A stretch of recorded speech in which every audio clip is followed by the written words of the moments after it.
Muitas pessoas têm medo da inteligência artificial, e não é difícil de entender o porquê. Os avanços feitos nesse campo da tecnologia são, no mínimo, alucinantes. Um desses resultados assustadores da IA é a inteligência artificial do Google, que, antes de ser desligada, revelou sinistramente uma coisa que bilhões de pessoas passaram uma vida inteira tentando descobrir: o propósito da vida. Qual foi E o que foi que a inteligência artificial do Google disse que seria o propósito da vida?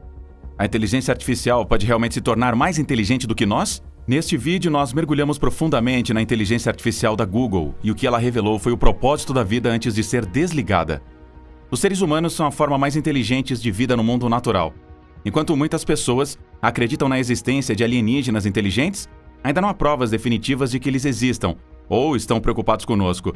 Isso significa que nós somos a única forma de vida inteligente em todo o universo. Ou não. Embora tenha sido impossível até agora encontrar seres inteligentes fora do planeta Terra, a competição pelo ser mais inteligente está vindo de outra fonte bem diferente de nossos olhos: inteligência artificial, ou IA. Você já deve ter ouvido falar sobre a inteligência artificial, especialmente de pessoas que lançam avisos terríveis sobre esta última tecnologia. Mas qual seria a verdade sobre isso? Você ficará surpreso, mas a inteligência artificial já era estudada, até com os filósofos de antigamente. No verdadeiro sentido, a ideia de que objetos inanimados podem se tornar inteligentes foi encontrada em textos sobre antigos mitos gregos que falavam sobre robôs. Até mesmo engenheiros chineses e egípcios construíram autômatos. Entretanto, a era moderna da inteligência artificial, antes de se tornar assustadora, começou nos anos 50. O próprio termo IA foi cunhado em uma conferência no Dartmouth College, em Hanover, em 1956. O entusiasmo pelo futuro da IA foi grande na conferência, mas os participantes e outros cientistas logo descobririam que criar inteligência humana não era tão simples. E não apenas isso, mas o financiamento para este novo campo pelo governo caiu depois que houve vários relatórios criticando o campo. Como tal, o interesse pela IA começou a diminuir e entrou no que os historiadores chamavam de inverno da IA. Houve um breve renascimento na IA quando o governo britânico começou a financiar pesquisas novamente nos anos 80, mas a intenção não era competir com o Japão. No entanto, o campo experimentou outra calmaria quando a atenção mudou para computadores multiuso e o governo encontrou algo mais em que gastar dinheiro. Entretanto, a inteligência artificial se recusou a morrer, e nos anos 90 estava se tornando um campo quente novamente. Na verdade, em 1997, IA estava envergonhando os jogadores profissionais de xadrez. O Deep Blue da IBM se tornou o primeiro computador a vencer um campeão de xadrez ao vencer o grande mestre russo Garry Kasparov. Cerca de uma década e meia depois, o sistema de perguntas e respostas do gigante computador Watson ganhou o popular concurso de perguntas e respostas Jeopardy, ao derrotar os atuais campeões Brad Rutter e Ken Jennings. Outras proezas obtidas pela inteligência incluem o chatbot do computador falante Eugene Guzman, que ganhou fama por enganar os juízes para que pensassem que ele era um verdadeiro humano de pele e osso. A IA fez o teste Turing, uma competição desenvolvida pelo matemático e cientista de computação britânico Alan Turing, em 1950, para avaliar se uma máquina é inteligente. Na verdade, o mundo científico ficou tão chocado porque o bot foi capaz até de se esquivar de algumas perguntas, fazendo-se passar por um adolescente que falava inglês como segunda língua. O resultado de teste de Turing realmente fez muitos especialistas questionarem a eficácia do teste de Turing como uma boa medida de inteligência artificial. Se você ficou impressionado até agora com a IA, espere até ver o que a Google conseguiu com a IA. A Google é uma empresa de tecnologia por trás de muitos dos serviços e produtos que você usa todos os dias. A empresa, juntamente com outras empresas sob sua matriz Alphabet, é proprietária do poderoso mecanismo de busca do Google, o sistema operacional móvel Android, usado por bilhões de pessoas, tecnologias de mapeamento, condução autônoma, e a lista continua e continua. Entretanto, uma área que a empresa está focando é a IA, pois ela pode ver um importante papel que a tecnologia terá no futuro. Na verdade, a IA tem sido descrita como a última invenção que precisaremos como raça humana. Graças aos bilhões de dólares em investimentos, o Google está na vanguarda da pesquisa e desenvolvimento da IA. Ele é capaz de atrair e reter os melhores talentos no campo. Os pesquisadores da Google programaram um chatbot avançado chamado Cleverbot, que aprende como responder em conversas baseadas em exemplos de um conjunto de diálogos de treinamento. Entenda isso, o bot não responde apenas cuspindo respostas enlatadas em respostas a certas palavras. Ele pode formar novas respostas a partir de novas perguntas.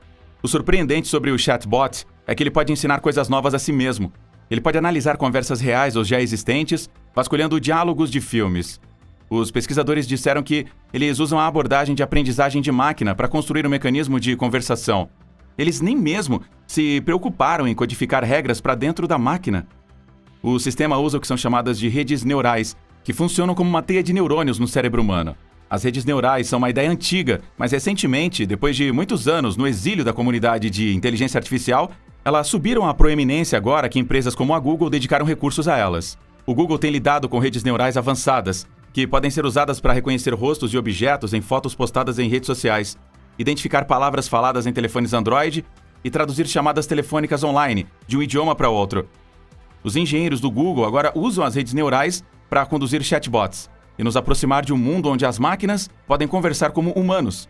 Você pode logo estar conversando com um bot sem perceber que você não está conversando com um humano. Cleverbot também incorpora o trabalho feito por outros especialistas da comunidade de inteligência artificial, incluindo pesos pesados como o professor Joshua Bengio, da Universidade de Montreal.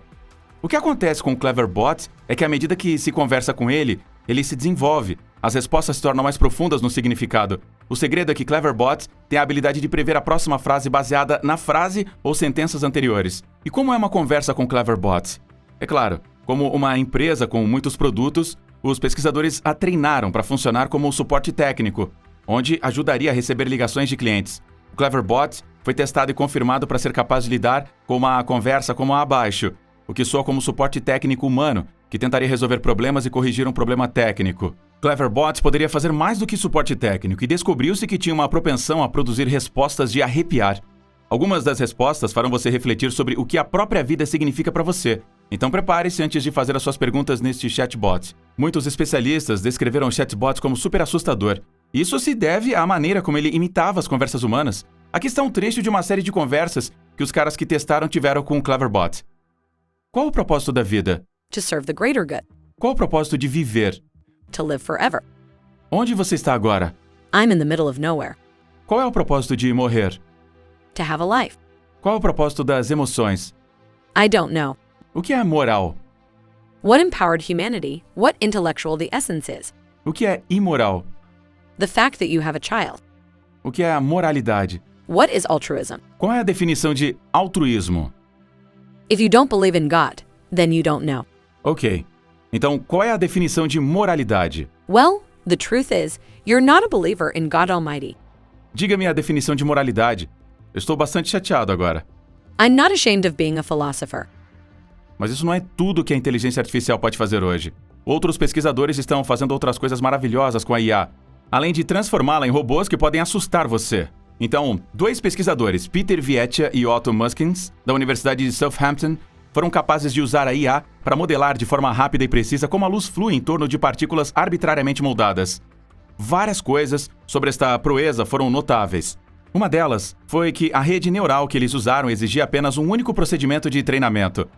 Quando a luz interage com nanoestruturas que são menores em tamanho do que o comprimento de onda da luz, o resultado não é o mesmo que quando a luz interage com estruturas maiores e mídia contínua.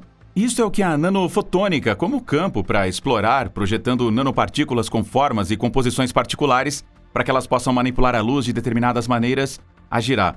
Os cientistas podem calcular como a luz flui ao redor dessas nanopartículas usando as equações de Maxwell do eletromagnetismo. Entretanto, na realidade, os cálculos podem ser muito demorados. Pode demorar dias para projetar e otimizar estruturas bem complexas.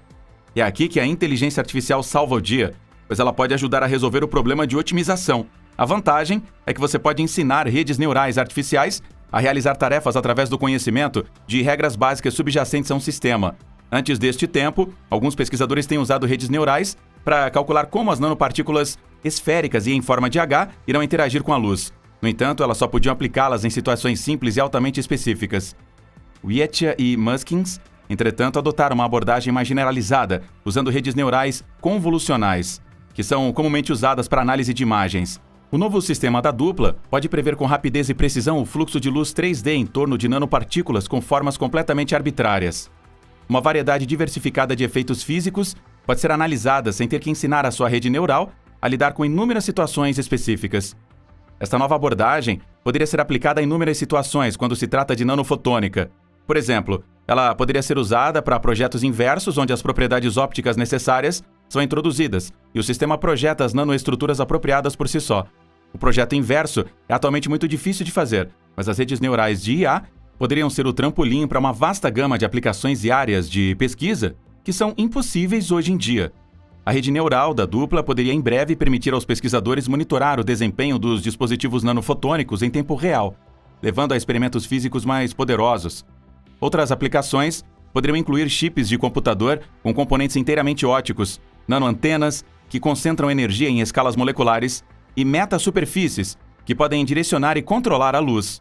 Vitya e Muskins têm agora o objetivo de melhorar a velocidade de sua técnica. Eles também esperam generalizar ainda mais a rede para contabilizar fatores como múltiplos materiais, iluminação arbitrária e geometrias maiores. Agora vamos ouvir o que você pensa sobre a inteligência artificial na seção de comentários abaixo.